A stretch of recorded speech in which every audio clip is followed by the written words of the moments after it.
Contra a cultura. O Evangelho clama pelo diferente. Começando mais um Contra a Cultura, chegando aqui para você na Rádio Novo Tempo e também no canal Cristãos Cansados. É uma alegria muito grande ter você aqui com a gente para estudarmos a Palavra de Deus. 8º episódio da nossa série sobre o sábado, o significado perdido do sétimo dia. E hoje nós vamos conversar um pouco sobre a visão profética de Isaías em relação ao sábado. Como é que o sábado se relaciona nas promessas proféticas do Antigo Testamento. Beleza? Você é meu convidado para estudarmos juntos aí mais esse maravilhoso trecho da Palavra de Deus. Não se esqueça que esse texto que você está ouvindo está disponível para baixar em PDF lá no nosso canal, youtube.com/cristãos cansados. Você pode usar para estudar, para passar para outras pessoas, enfim, para pregar na sua igreja. Vai ser um prazer receber sua visita por lá. Não se esqueça, se puder, de se inscrever, deixar um curtir e vai ajudar bastante a gente aí no nosso ministério, tá certo? 8º episódio, então, a reivindicação profética do sábado. Grande parte dos autores do Antigo Testamento vê Israel em declínio espiritual e político, fato que os leva, primeiro, à conquista do reino de Israel no norte pelos assírios, lá em 722 a.C., e culminando, em segundo lugar, na conquista do reino de Judá no sul e destruição de Jerusalém e seu templo pelos babilônios em 605 a 587 a.C. Quando a história da erosão nacional e do cativeiro subsequente é contado no Antigo Testamento, a falta de apreciação pelo sábado é tratado como um dos sintomas reveladores desse declínio espiritual, social, moral, bem como uma característica que acelerou sensivelmente o processo. No entanto, os profetas não estão prontos para declarar o sétimo dia como uma causa perdida, independentemente de sua observância ou não observância por parte de Israel. Na mais prospectiva visão do sábado no Antigo Testamento, que está em Isaías 56, 58, 66, pelo menos 3 reconfigurações significativas estão ocorrendo. Embora o sábado possa estar eclipsado em Israel, a visão de Isaías lhe dá uma vida nova e ilimitada, prevendo e instando um renascimento do sábado e investindo o ressurgimento esperado com impressionantes tons escatológicos. No nível mais profundo desta reconfiguração, o foco move-se da gestão humana do sétimo dia, uma medida inconstante, mesmo nos melhores momentos de Israel, para a questão do caráter de Deus e sua confiabilidade. Apesar das perspectivas incertas para o sétimo dia em Israel, a visão profética mantém a ligação entre o sábado e as afirmações mais contestadas sobre quem Deus é. Precisamente no ponto em que a taça das falhas humanas está prestes a transbordar, o livro de Isaías corta o assunto do sétimo dia no osso, expondo, por assim dizer, o significado do núcleo do sábado com uma clareza e intensidade de propósito que é insuperável no Antigo Testamento. Independentemente de como imaginamos o cenário histórico, a ênfase do sábado encontrada nesse contexto é notável, afirmando tanto a sua validade geral como também universal, aplicando a 2 grupos que antes teriam sido excluídos. Bem-aventurado é o mortal que faz isso, que mantém o sábado. Isaías 56, verso 2. Aos eunucos que guardam os meus sábados. 56, 4. E os estrangeiros, todos os que guardam o sábado. 56, 6. Aqui nesses versos, o sábado se destaca como uma preocupação vital, demonstrada por sua tríplice menção e pelos grupos incluídos dentro de seu alcance.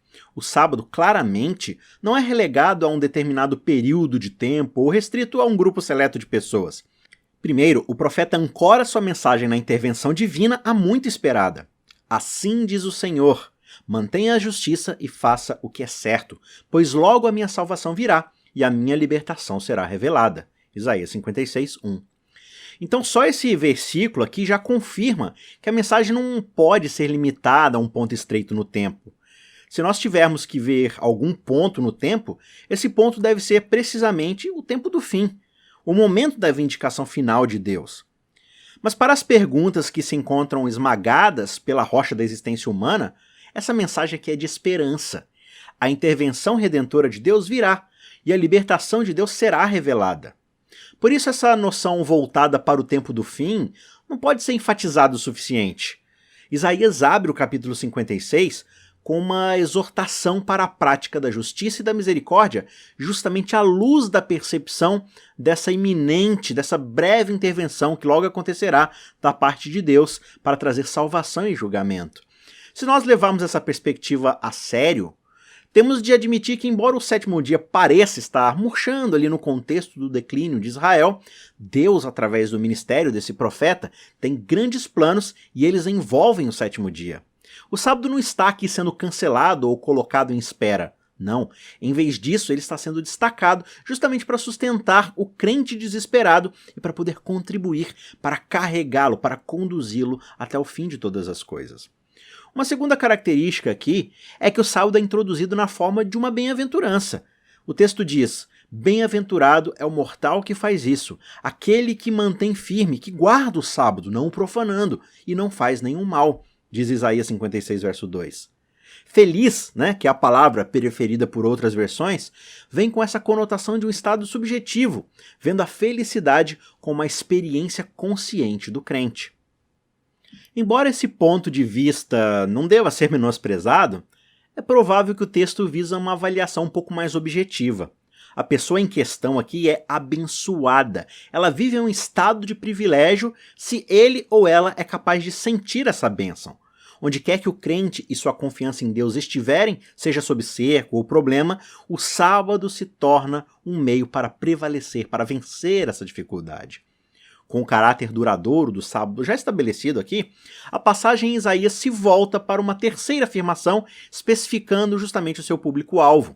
Pessoas que não são israelitas nativos ou que já foram excluídas são convidadas para o domínio de sua bênção. Dois grupos aqui são mencionados especificamente como beneficiários dessa nova política de inclusão: os eunucos e os estrangeiros. Isaías 56, 4 e 5 diz: aos eunucos que guardam os meus sábados, que escolhem as coisas que me agradam, que guardam firmemente o meu pacto, eu darei, em minha casa e dentro de minhas paredes, um monumento e um nome melhor do que filhos e filhas. Dar-lhes-ei um eterno nome que não será cortado. Essas promessas aqui garantem a esse grupo estigmatizado o acesso ilimitado e a filiação plena. Os estrangeiros e imigrantes, não judeus étnicos, também são bem-vindos.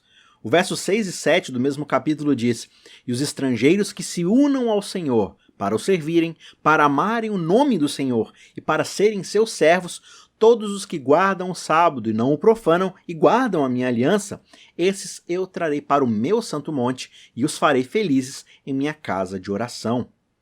Em um trecho posterior aqui, os estrangeiros são ordenados ao ministério sacerdotal.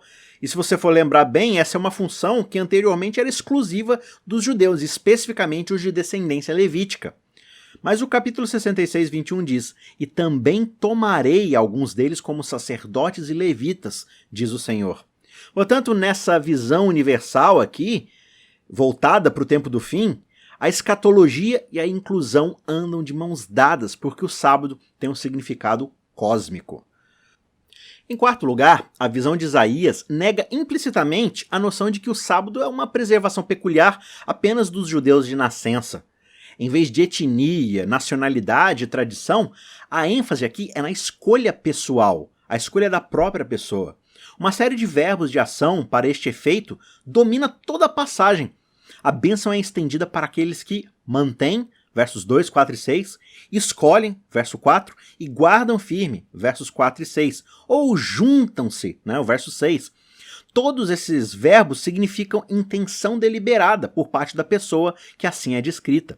Portanto, a adesão da comunidade que adora Yahvé é agora feita com base na determinação pessoal, uma afirmação livre desse Deus e de sua adoração. Mas mesmo diante de tudo isso, ainda não teremos uma noção completa da profundidade dessa reconfiguração dramática, a menos que ampliemos para uma quinta observação, uma que olha um pouco mais de perto para a comunidade à luz dos critérios tradicionais de exclusão e da luta presente para lidar com novos limites. Isaías propõe incluir pessoas que estavam anteriormente excluídas. Parece haver uma discussão em curso no meio daquele grupo, daquela etnia, em que nós ouvimos, bem no fundo ali dos versos bíblicos, vozes a favor ou contra a inclusão desses novos grupos, e onde as vozes que se pronunciam contra a inclusão parecem ter o melhor argumento. A polêmica aqui no texto pode não estar na superfície à primeira vista, mas não é necessário cavarmos muito fundo para poder encontrá-la. A discussão que está em andamento se mostra nessa frase aqui, ó. O estrangeiro que tiver se unido ao Senhor não deve dizer: o Senhor certamente me excluirá do seu povo. E o eunuco não deve dizer: eis que eu sou uma árvore seca. Isaías 56:3. Por que o estrangeiro e o eunuco aqui expressam essas preocupações, essas questões? De onde é que surge a apreensão do estrangeiro de que Deus certamente me separará de seu povo? Isaías não deixa dúvidas de que Deus está por trás dessa iniciativa de inclusão, mas buscando manter o critério étnico, as pessoas do outro lado da mesa estão resistindo à iniciativa profética. Isso sugere que a comunidade em questão tem uma tradição sagrada de exclusividade. Na verdade, a inclusão de Isaías parece correr diretamente contra um mandamento mais antigo, lá de Deuteronômio 23:1. Aquele a quem forem esmagados os testículos ou cortado o membro viril não entrará na Assembleia do Senhor. A natureza controversa dessa nova visão é fácil de perceber. Será que a comunidade, neste ponto, colocará de lado a lei mosaica e agirá contra as regras estabelecidas pelos pais fundadores? Isaías também defende a inclusão de estrangeiros. Novamente, a sua visão de inclusão confronta explicitamente uma ordem contrária. Deuteronômio também estipula que apenas os filhos da terceira geração de estrangeiros podem ser admitidos na Assembleia do Senhor. Está lá no capítulo 23, verso 8. Como é que então poderia a visão de Isaías de inclusão ter sequer uma chance, observando que estes capítulos começam e terminam com uma generosidade de coração aberto para com os estrangeiros que é incompatível com qualquer outra coisa no Antigo Testamento? E como pode o privilégio do sábado tornar-se propriedade de grupos que anteriormente estavam deixados de fora dessa sua esfera? Destacando um sexto elemento nas afirmações de Isaías, a força motora por trás dessa reconfiguração que quebra paradigmas é teológica. Deus está redesenhando as linhas de fronteira para as especificações do próprio caráter de Deus, dizendo para aqueles que anteriormente eram estigmatizados e excluídos: eu recebo você. O projeto de incluir párias não tem limite, porque Deus pretende abraçar a todos. Com uma nota especial de esperança para indivíduos e grupos que anteriormente eram marginalizados e ignorados, Isaías diz: assim diz o Senhor Deus, que reúne os excluídos de Israel. Vou reunir outros a eles, além daqueles que já foram reunidos. Capítulo 56, verso 8. Este é o Deus da inclusão falando. Deus como o ajuntador persistente. Tanto que dizem que o verbo que denota a reunião que Deus realiza é o verbo mais definidor de Yahvé. Sua atividade mais característica: ir buscar aqueles que estão excluídos. Nessa visão de inclusão em que o sábado é colocado em um papel tão visível, nada transmite melhor a sua intenção universal do que a seguinte declaração: porque a minha casa será chamada uma casa de oração para todos os povos. Isaías 56, verso 7. A exposição da consciência de que a ênfase do núcleo de Isaías é teológica é apenas o penúltimo passo na mensagem do profeta. Há ainda uma outra revelação, uma sétima afirmação em sua visão para a comunidade do fim dos tempos e a sua fé. O que podemos chamar de confirmação final e última se concentra em uma característica específica e definida em Deus. Sobre este ponto, há uma convergência impressionante entre a ênfase na mensagem do tempo do fim de Isaías sobre o sábado e o tema maior dos últimos 11 capítulos do livro. Para o profeta, o sábado não é apenas um marcador de identidade da comunidade. Pelo contrário, o sábado exprime a esperança da comunidade em sua configuração essencial. De fato, o sentimento 3 vezes repetido de Isaías em relação ao sábado deixa pouca dúvida de que ele vê a observância do sábado como vital. Mas sua ênfase pertence ao contexto de uma afirmação teológica que é, ao mesmo tempo, abrangente e específica. Os crentes são instados a permanecerem fiéis e a manterem o sábado em vista da intervenção iminente de Deus. No entanto, a intervenção de Deus não é uma consequência da confiança do crente, como se Deus fosse obrigado a agir por causa que o crente tem confiança nele. Não, pelo contrário, essa confiança é inteiramente uma consequência da confiabilidade de Deus. Devemos ser justos, diz o escritor, por causa da justiça de Deus. Este ponto é recorrente em toda a seção. A obediência humana deve ser resultado natural da fidelidade divina. É um erro colocar no crente o centro de todas as coisas. Todo o projeto depende da promessa de que, em breve, a minha salvação virá e a minha libertação será revelada. Com firme confiança nesta esperança, o crente eunuco é encorajado a esperar pelo cumprimento da promessa de Deus. Da mesma forma, o estrangeiro é chamado a perseverar na força da promessa divina. Esses eu trarei até o meu santo monte, e vos alegrarei na minha casa de oração. A fidelidade do crente não é a causa da intervenção de Deus, mas um ato de reciprocidade que se apega à antecipação da intervenção divina. Confiando no advento de Deus, por assim dizer, o crente se apega ao sábado porque o sábado passou a ser parte integrante de sua esperança. A confiabilidade de Deus não é afirmada num vácuo. Essa ideia não pode ser suficientemente enfatizada. Isaías exorta a confiança em Deus no momento em que a confiança do crente é testada ao limite. Talvez nada seja tão notável na última parte de Isaías quanto a questão de como a fidelidade de Deus flutua na superfície como o tema dominante do livro.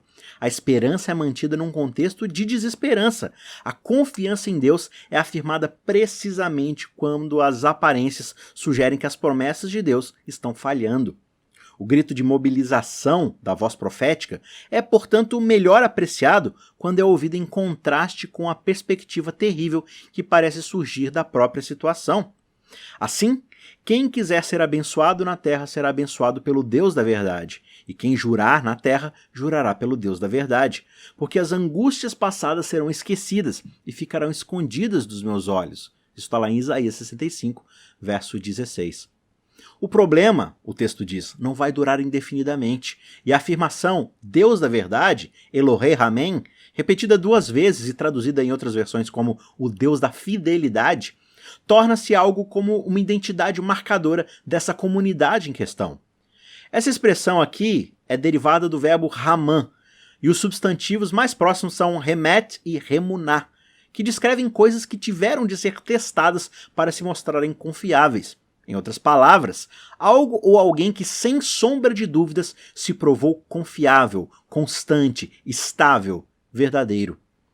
Surgindo da afirmação estimulante de Isaías sobre a fidelidade de Deus, ampliada pela expectativa de acompanhamento que as pessoas anteriormente excluídas também experimentarão essa fidelidade, a visão profética culmina em uma nota semelhante que não é encontrada em qualquer outro lugar do Antigo Testamento.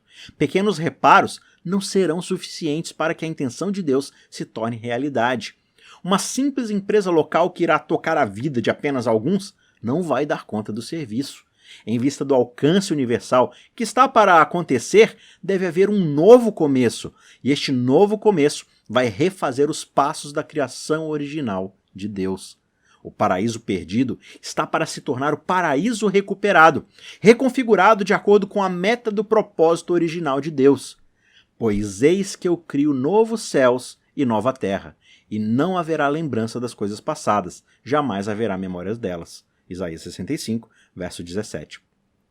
Esta não é uma nova ênfase em Isaías, mas o profeta faz da visão do paraíso recuperado a pedra angular da sua previsão. A hostilidade cessará, a alienação será superada. No capítulo 11, Isaías configura o que deve acontecer no final da intervenção de Deus no início do livro. Quando este cenário reaparece nos capítulos finais, no entanto, ele é feito com uma virada de roteiro que não deve ser ignorada. Isaías 65, 25 diz: o lobo e o cordeiro pastarão juntos, e o leão comerá palha como o boi. Se você se lembrar bem, lá no capítulo 11 tem uma citação muito semelhante. E o texto aqui começa nos tranquilizando.